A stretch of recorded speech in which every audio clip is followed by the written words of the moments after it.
Well, a question I have is, what does it feel like to know working with, that you worked with one of the most iconic people in Atlanta? You know, Danger Woman was right up there with Blondie and Bicycle Pants Man. So, I mean, somebody was telling you, so when you say that name, people instantly go, I know who that person is.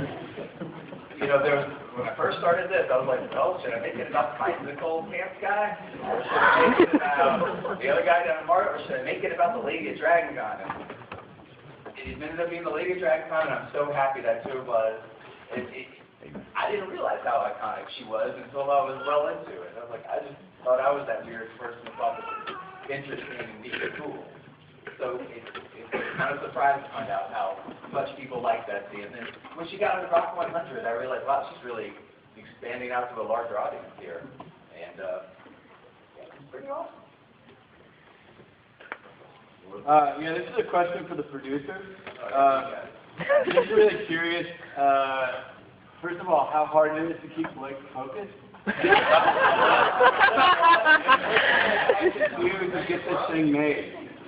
Well, that for me was probably the biggest challenge. Mark as well. I mean, probably call Blake at least every 3-4 times every day. Yeah. Hey, what are you doing? Dude, what? You're going on vacation with your wife? What are you doing that? We got this finished. I say time where he was on vacation and I was sitting in his living room logging tapes. Calling up going, hey, this is a great shot here. You gotta consider it or something like that. You know, other times where with Matt over there, I know he put in a lot of hours editing and taking what Tim had laid. He laid a really great foundation on which Matt and Blake built upon later on. And Matt has a family and full-time job and everything too, so it's also hard to try to call him at the right time. Hey, you gonna be able to realize about 7 hours of your time tomorrow? And I could read down your back.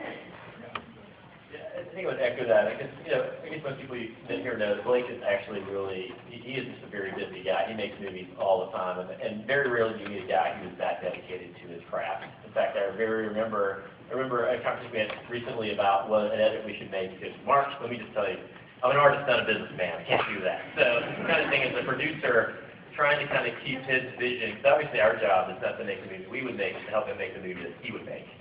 And I think that's the kind of thing we're working over them and kind of getting to know Betsy and Blake over the last 10 years or so. It's been really an amazing journey to see Blake grow as a filmmaker and really see Betsy kind of mature as much as she can. It's just been a really amazing experience. And just looking at it tonight, I have to tell you that certainly there's been frustration, but I'm just really happy that you said yes. Blake was our intern and he had his short stuff. Man, that's really amazing. And then little did I know, 10 years later, I'd be standing on the stage tonight with this awesome.